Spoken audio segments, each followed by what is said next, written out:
Ngayong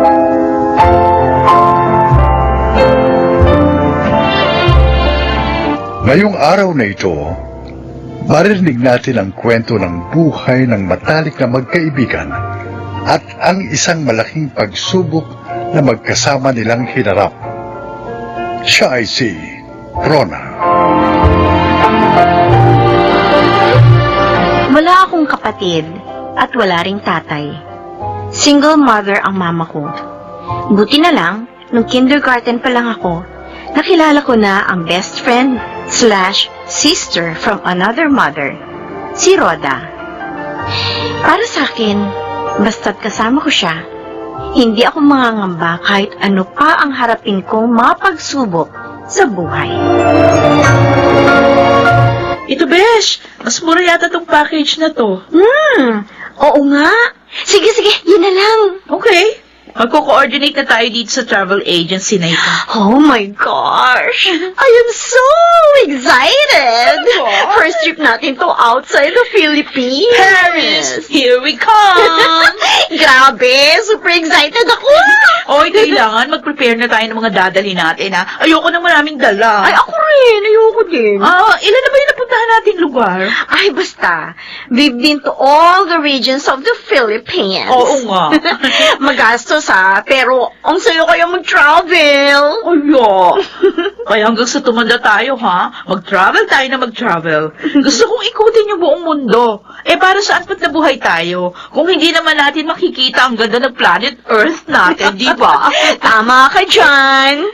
Kapag may asawa na tayo pareho, iiwan lang natin sa kanila yung mga anak natin para makapag-travel pa rin tayo. Oo nga. Baka isipin nila, nag-asawa lang tayo para makakuha ng magbabantay ng bahay at ng mga bata para sa atin. Well, take it or leave it. 6 months pa! 6 months pa ang hihintayin natin. Naku! Kung pwede lang hilahin ng araw para makita na natin ang Eiffel Tower!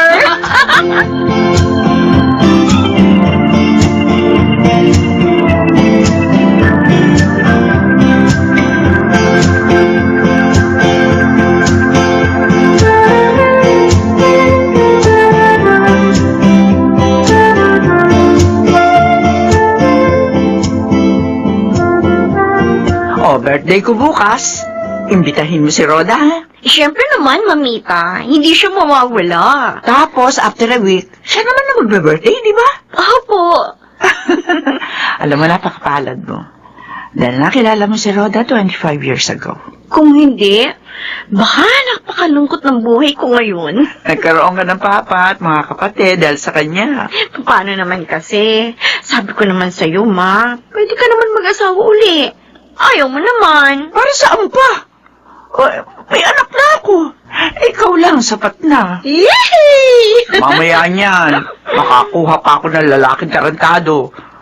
Di nasira pa buhay natin. Sa bagay, masaya naman tayo kahit tayong dalawa lang dito sa bahay. Siya nga pala.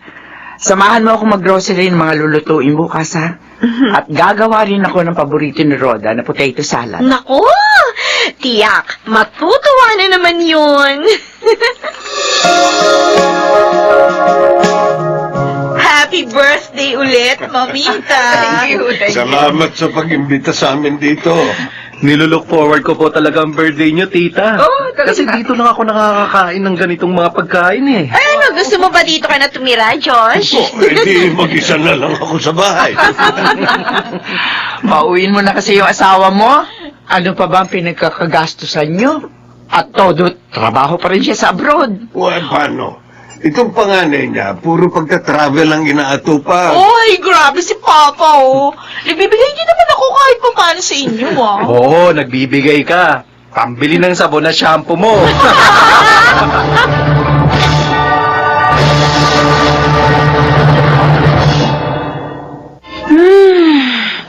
Dito na muna ako matutulog sa inyo, ah. Uy, walang kasama si Mamita. Wala siya sa bahay, doon sa isa kong tita. Okay, ganun ba? O, teka, bakit parang pagod na pagod ka ngayong araw? Ongoing kasi ang annual audit namin, kaya nakaka-stress. Gusto mo manood tayo ng movie? Ay, ayoko. Gusto ko na matulog. Ay, ano ba yan? Ang boring naman. Buti ko nga, wala ka yatang ginawa maghapon eh. Meron naman. Type lang ng reports. Buti pa, sa inyo na lang ako magtrabaho. Sige. Gusto mo kahira sa hardware? Bakit hindi? Baka mamaya wala pa isang araw magreklamo ka na. Kasi malikabok, mainit, iba-iba yung amoy na naaamoy mo. Ay, huwag na lang pala. Yun. Roda. Siguro dapat kambal tayo, no? Kahit ang mga pangalan natin hawig eh. Malamang. Ano nga kaya, no, kung kambal tayo? Sa tingin mo, may magbabago? Mula mga bata magkasama na tayo. Roda, what if maikli lang palang buhay ko? Ano? Hindi, halimbawa lang naman. Paano kung hindi pala ako tatanda? O, paano ka? Ay nako, ayoko nga isipin yan. Mamimiss mo siguro ako ng bonggang-bongga. Tumigil ka nga.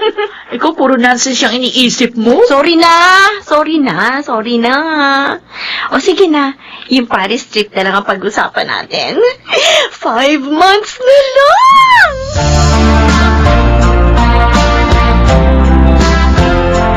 Nasaan na ba itong si Rona? Kanina ko pa tinatawagan yung cellphone niya. Bakit hindi niya sinasagot? Hi, Mamita! Bakit hindi mo sinasagot yung cellphone mo? Ah? Wala naman ako naririnig na nag-ring ah. Teka, asan yung cellphone ko? Hala, naiwan ko yata sa office, ma. Teka, babalikan ko. Wag na. Mag-drive ka, alis tayo.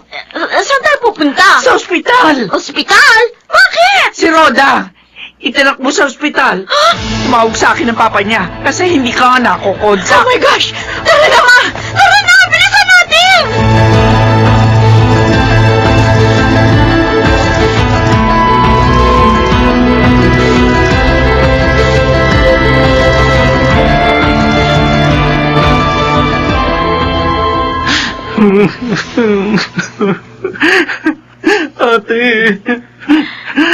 Ate ko.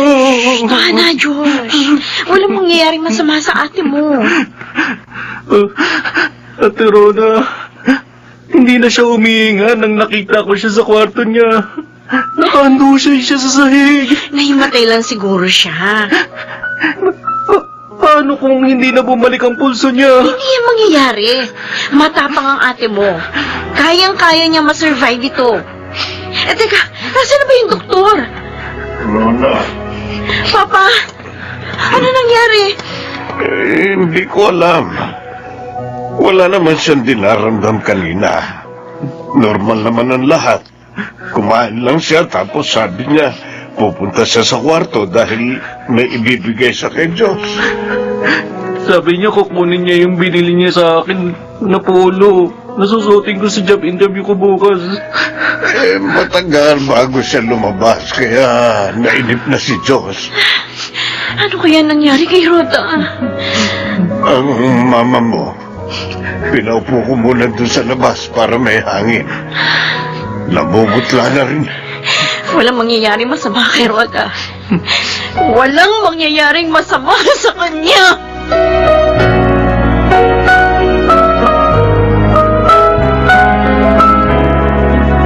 Ang pamilya ni Rhoda, Kami po, Dok, kumusta siya? humihingi po ako ng paumanhin. Bakit po? Ano nangyari sa anak ko? She didn't make it. No, Oh, hindi totoo yan. Patay na siya. hindi. Ano ako? Sinungaling kang doktor ka. Miss, Paano mamamatay ang isang tao wala namang sakit, ha?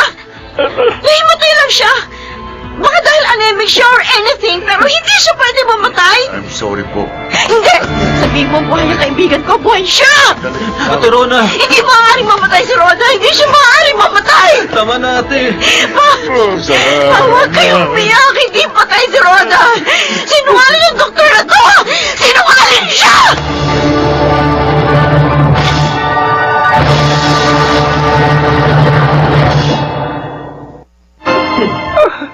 Roda, anak. Bakit naman biglaan ang pagkawala mo? Kung alam ko lang. Kung alam ko lang. Sana pinauwi ko na talaga ang mama niya.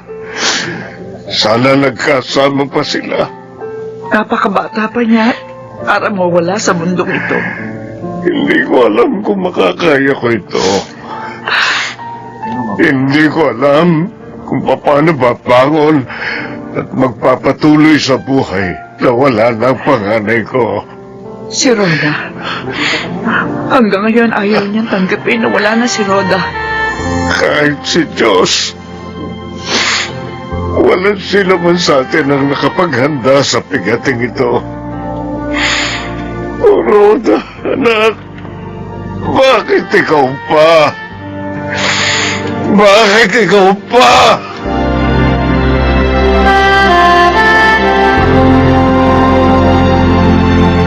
Kaya ba nauna ka na?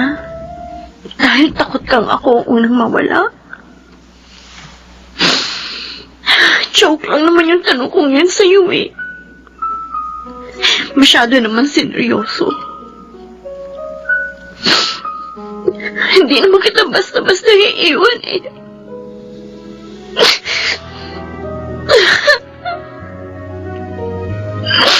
Roda, bakit naman ganito? Alam mo namang, ikaw na ang itinuturing kong kapatid mula pa noon. Pero bakit kailangan mong iwan sa ganitong paraan? Ngayon, sabihin mo sa akin, paano?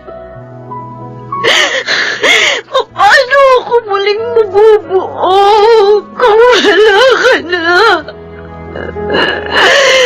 Paano?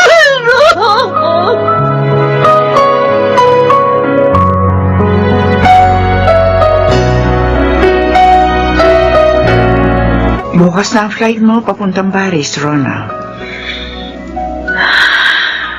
Tutuloy ka ba? Kailangan, Ma. Masayang-masaya na sana kayo ngayon ni Roda. Nakalilito pa siya. Kailangan kong tumuloy. Para pag uwi ko, maaari kong ikwento sa kanyang nakita ko sa lugar na dapat sabay namin pupuntahan. Anak, Napakahirap, Ma. Pero kailangan ko nang tanggapin. Mahabang buhay na siyang wala. Mga alaala na lang niyang naiwan sa akin. Dahil kapag hindi ko tinanggap, para ko na rin binaliwala ang masasayang araw at panahon nakasama natin siya. Kaya kahit napakahirap, susubukin kong tanggapin ang kanyang biglaang pagkawala.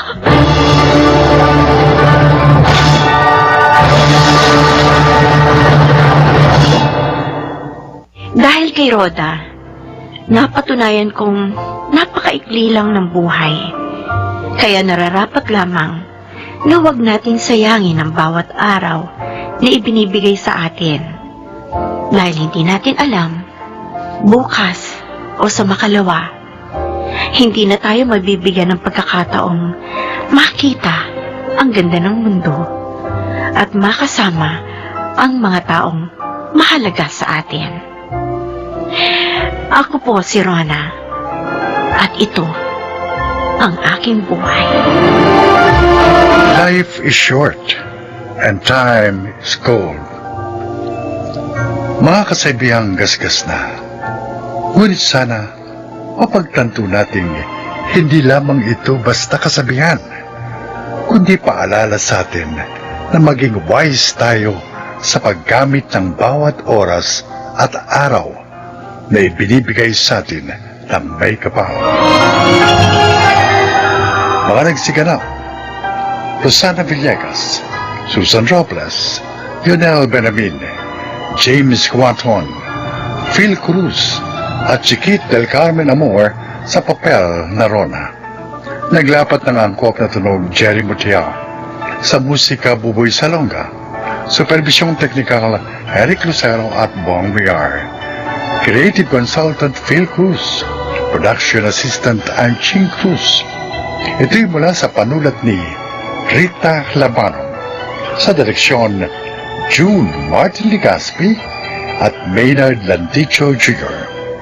Ito ang aking buhay.